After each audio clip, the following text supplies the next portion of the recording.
The reading is from Mark 14, verse 32 to 42. And now they came to an olive grove called the Garden of Gethsemane, and he instructed his disciples, "Sit here while I go and pray." He took Peter, James and John with him, and began to be filled with horror and deepest distress. And he said to them, "My soul is crushed by sorrow to the point of death. Stay here and watch with me." He went on a little further and fell to the ground and prayed that if it were possible, the awful hour awaiting him might never come. "Father, Father," he said, "everything is possible for you. Take away this cup from me. Yet I want your will, not mine." Then he returned to the 3 disciples and found them asleep. "Simon," he said, "asleep? Couldn't you watch with me even 1 hour? Watch with me and pray lest the tempter overpower you. For though the spirit is willing enough, the body is weak." And he went away again and prayed, repeating his pleadings. Again he returned to them and found them sleeping, for they were very tired, and they didn't know what to say. The 3rd time when he returned to them, he said, "Sleep on, get your rest. But no, the time for sleep has ended. Look, I am betrayed into the hands of wicked men. Come, get up, we must go. Look, my betrayer is here." Thanks very much, Lorraine. We're still trying to get through Mark 14. As we go through the chapter, you see all the comforts that Jesus had around him, slowly but surely being stripped away from him. And at the end, he's alone. At the end of it all, by the time we come to the end of the chapter. And tonight we look at the failures of the disciples in chapter 14. Just seems to be one after one after one after one. Someone asked me the title for this evening, and I said, "Thank God it's not 3 strikes and out." But we won't do that. We call His mercy endures forever. And we'll have a little look. Amazingly, these same disciples that crumbled on this day are the same disciples nigh on 50 days later that are the founders of the church. God can turn things around so quickly, see? So quickly. Doesn't it say in the book of Chronicles, suddenly the Lord had prepared his people. No one was aware of it, it seems. No one was aware. Maybe Isaiah had picked it up in the atmosphere, the changes there, but it seems that no one was aware of the quick and sudden change that God can make in people's lives. Well, I've often wondered what spirit he entered into Gethsemane.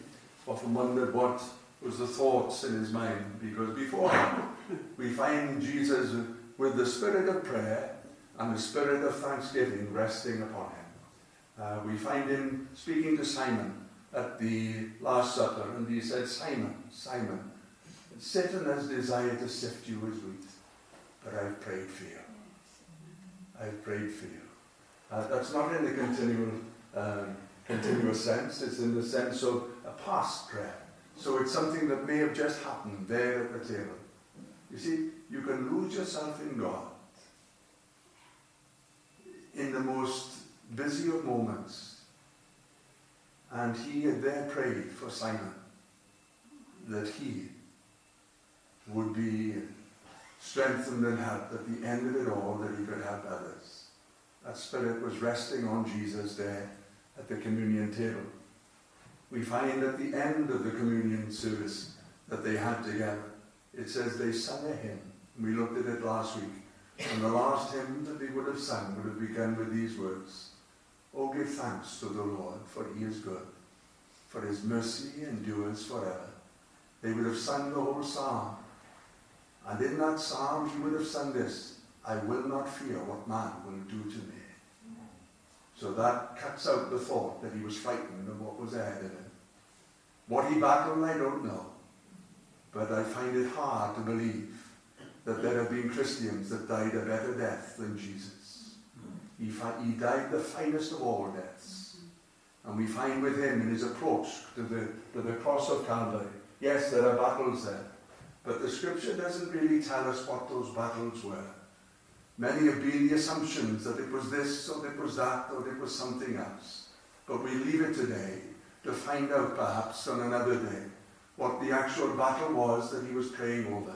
But the language that is used, as he still continues in this spirit of prayer, we find in John 17, before he entered into the garden, Jesus, having spoken these words, lifted his eyes towards the heavens and said, he prayed.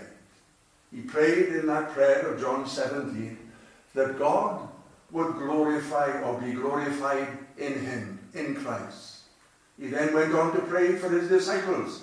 He then went on to pray for them that would believe his disciples. And then he prayed collectively that God would be glorified in them. And so we find in his prayer that I understand Mr. Brewster would never touch what he considered holy ground. I don't know whether or not you're supposed to have that approach. I've heard of different ones in different parts of the Bible that feel very awkward in preaching upon certain subjects. But I understand Mr. Brewster rarely, if ever, preached upon John 17. He considered it so holy in that regard. And so he comes in this spirit of wishing to see so much good, in that same spirit of thanksgiving, in that same spirit of understanding. For in that last hymn that he would have sung, he spoke of the stone that would be rejected, the stone that would be put aside, but he would be raised up through it. It's a marvelous psalm that he sings at the end. And so we see him coming, crossing the brook Kidron, or Kedron as John puts it. Kedron means black waters. Significant perhaps.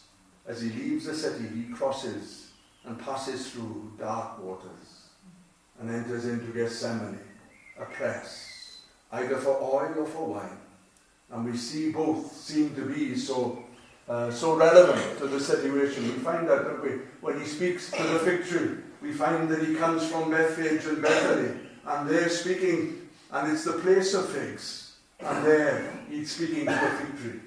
And so we find so very often with Jesus, the place that is often the meaning of the place, or the meaning of the name, so often means something significant. And here he's passing through dark waters. He's entering into an enclosed place, almost as if into a ring. In fact, Luke uses a word that tells you that it's a wrestling match, it's a conflict, it's a fight, it's a battle. And so he enters into the enclosed space that we know as the Garden of Gethsemane. He comes from whatever corner he comes from and enters there. He's not there to hide. It's a full moon. It's Passover. It would have been a full moon. There's no place to hide. He knew where Judas would find him. He went there not to hide. He went there to pray. He went there to release that which was within his soul. Such a spirit rested upon him. And as he enters through the garden gate, through the garden wall, he speaks to 8 of his disciples, only 11 with him now, mind. Judas has made his way and he's making his plans. You see, he had refused to say where the Passover was going to be held. He waited and waited and waited, and when it came to the disciples for them to turn around and say, where shall we eat the Passover? He sent Peter and John to find this room that a man carrying a pitcher, unheard of, a man carrying a pitcher. There would be a woman carrying a pitcher, but a man. Is that prearrangement with Christ and his friend? I spoke last week, didn't I, that he borrowed just a few things. He borrowed a manger, he borrowed a boat, he borrowed an upper room, he borrowed a donkey, he borrowed a garden, he borrowed a grave. He borrowed a grave. What's the point of him keeping a grave? He borrowed one. And so we find with Jesus, he enters into this and he speaks to 8 of the disciples. And he simply says to them, wait here while I go and pray. They were there to be as guards, perhaps, as warnings to preempt the soon-to-be arrest that was to come. We don't know how long it was. He speaks of, could you not watch with me 1 hour? So whether that's 1 hour for the whole period, or whether it's 1 hour for each prayer that he uttered, I don't know, and making it 3 hours, I don't really know. But really, it's of no consequence in that regard, is it? He leaves 8 there. The funny thing is, they don't warn him, look. He warns them. Up, let us be going. My betrayer is at hand. had they fallen asleep as well? In that far place by the garden gate? I don't know. Then he takes 3 others, we're told in verse 33. He took Peter, James, and John with him and began to be troubled and deeply distressed, saying, "My soul is exceedingly sorrowful, even to death. Sit here and watch."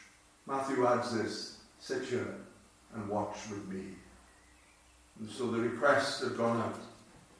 Immediately as he separated himself from the 8 and walked with the 3, the disciples could see something was happening. It just simply said, the New King James translation works well in this. It really fits in with the words. He was troubled. He was deeply distressed. My soul is exceedingly sorrowful, even to death. To be troubled means utterly astonished, taken aback. What a wonderful thought. When the lady of Syrophoenicia, she astonished him. I've never seen faith like this, no, not in all Israel. Isn't it marvelous that you can astonish Christ? He knows everything, but you can astonish him. David, when he asked to build a temple, had this given to him as a credit. No one else would have thought of this. What a wonderful thought to have, isn't it? Doesn't it say concerning the beloved, speaking to the bride, you ravish my heart, in the Song of Solomon. You ravish my heart. When we were down Malcolm's yesterday, it was a couple from Elim. I know the lady and I've seen her husband from time to time, but he was sat by me and she was over the other side. Well, as soon as he got free there, he went and sat by her. So as I was going out, I said, he was pining over there looking at him. I was hadn't said anything, but he went with 2 people bread. He didn't do a thing, but there we are.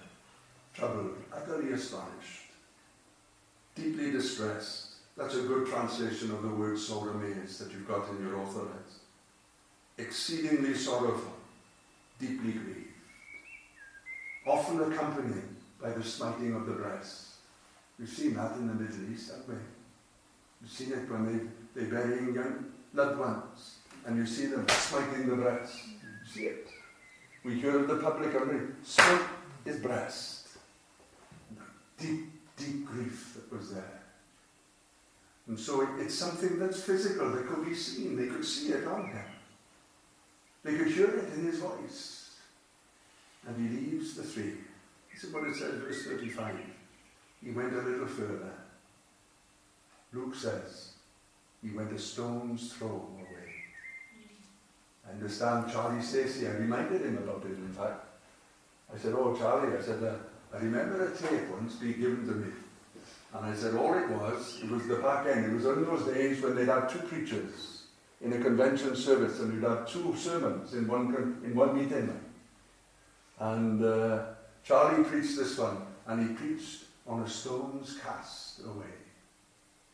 And after he'd finished, I haven't got a clue what he said, but all you hear at the end is Mr. Brewster saying this, Charlie, you spoke like a prophet today. A stone's cast.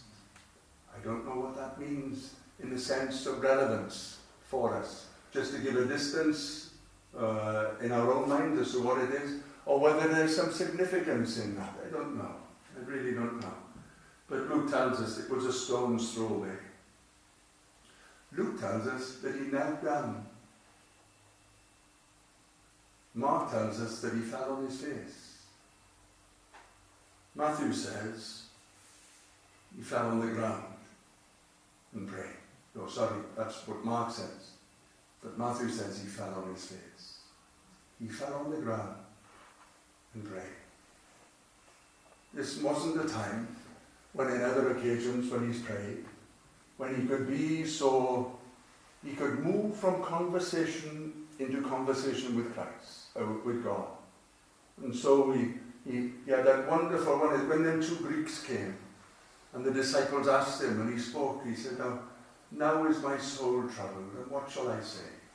Father, save me from this hour. But for this very hour I've come. Father, glorify your name. Just a brief prayer, almost out of the side of his mouth, so to speak, if I might speak in that type of tone. So such a simple prayer. Then came a voice from heaven. I have glorified it and will glorify it again. They thought that an angel spoke. Others said that it thundered. But it was God speaking. And so we find him here. The burden of it all. The pressure that was upon him. Oh, the burden, the weight upon his soul. What was going on with him, we don't know. These are some of the things that he prayed. Verse 35 says this. He prayed if it were possible, the hour might pass from him. In Matthew 26, he says this, O my Father, if it is possible, let this cup pass from me. Nevertheless, not as I will, but as you will. Mark says in verse 39, he went away again and spoke the same words. Luke 24, 22, verse 46 says, in one of the prayers that he uttered, an angel appeared to him from heaven and strengthened him. That means inwardly strengthened. The only other time that we hear of an angel ministering to Jesus is after he had confronted the devil in the wilderness with the temptation. That's the only other time that we see angels ministering to him. We hear of angels in Luke's account of the birth, that they sang about him. But here and in the temptation, angels ministered to him, and this angel came, appearing from heaven and strengthening. Who saw that? I've often wondered who saw it. Is it that boy that's at the end of Mark 14 that's making his way out of the garden, clothed in a robe, and a soldier grabs him and just catches hold of the robe and he runs away naked? Is that it? Some people say it's John Mark. I don't know if it is. But he saw that angel. He heard the whisper of Jesus' voice. The disciples couldn't have heard it because they were a stone's throw away. They couldn't have picked it up. And so we find with him here, an angel appeared to him from heaven, strengthening him, and being in an agony, being in a conflict, being in a fight, as in wrestling in the Olympics of those days.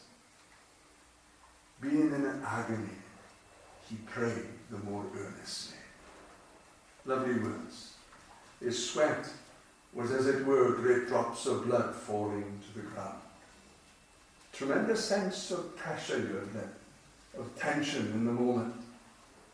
Matthew 26, verse 44 says, he comes back, he went away again, and prayed a third time, saying the same words, not as I will, but as your will. If you notice, I haven't really gone into the reasons of what he was praying about. I don't think we can enter into it. I don't think that there is a heart here that has understood these things to its fullest potential. The battle that was there.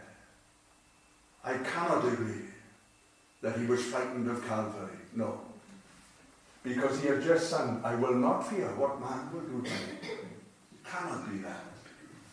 It cannot be the cup of wrath that was waiting for him because of what some of the writers say in the New Testament. Are we saying that he was praying to be saved from other God's wrath? Listen what the Hebrew writer says. Speaking of Jesus, you are a priest forever, according to the order of Melchizedek, who in the days of his flesh, when he had offered up prayers and supplications with vehement cries and tears. You haven't heard of tears, have you? The only time we've heard of Jesus crying was when he was at Lazarus' grave. That wonderful, the shortest phrase. He would have sung the shortest psalm, Psalm 117, whilst he was having that Last Supper. He would have sung that, the shortest psalm. But when he was at the grave, we have the shortest verse. It says simply this, Jesus wept. But here we read of him, vehement cries and tears to him who is able to save him from death, and was heard because of his godly fear. He couldn't have been praying that Calvary wouldn't be Because if that's the case, God wouldn't have heard him. It says here, God heard him and answered his cry to save him from death. It's this conflict that he's in. It's this battle that he's in. It's this pressure that's upon him. He knows why he's come into this world. For this very purpose I've come into this world. And it's not going to be taken away from me. What a marvelous thought. That he was willing to go through Gethsemane. That he might get through to Calvary. That he might get through to the garden. And there in the grave rise from the dead. He was not going to have that taken from him. And so we find a Christ that is not beaten down, that is not defeated. He rises from his knees and says simply, up, let us be going. My betrayer is at hand. And they came to him. And he spoke to them first. Who are you looking for? They said, Jesus of Nazareth. I am he. Watch what happens. They fall backwards. That's not a good sign. That's not a good sign for them. When you meet Christ, surely you fall forwards. You fall backwards because there is a power there that has thrust you back. Once or twice he showed it in his ministry, didn't he? Up on Mount Transfiguration, where again he was praying. Luke's the only one that tells us. As he went up the mountain, why did he go up the mountain? He went up to pray. And as he prayed, the fashion of his countenance was altered. And he shone like the sun. Such a wonderful picture. You're Jesus now. In the shadows of Gethsemane, he prays once. He prays twice. He prays 3 times. And he has the victory. It's his. He's come through. Angels come to minister to him. Not angels, plural, singular. They come to minister to him on one of those prayers to give him that inner strength to go forward. The battle has been won, but another battle is to be fought. And the further he goes, the lonelier he gets. He didn't ask the disciples for many favors. He borrowed one of their boats. He did this, he did that. But not very often he asked them for favors. He said this to them, watch with me. Watch with me. We find tonight that they failed miserably. But give thanks to God, for his mercy endures forever. If you're able to come along tonight, you might find some of the failures that the disciples had. You might find them written in your heart as well. But he's not finished with you, say. He's not finished with you. No matter what others might say or think or what you might think, he's not finished with you. And in such a short turnaround time, he can change us one by one from glory into glory. What becomes a failure becomes a stepping stone into a new standing in Christ. He prayed for each and every one of us there at Gethsemane. The burden, the weight upon his soul, it was there. But he came through and he prayed. With thanksgiving to God we can give today that, well, his mercy just endures forever. I wonder if Nita would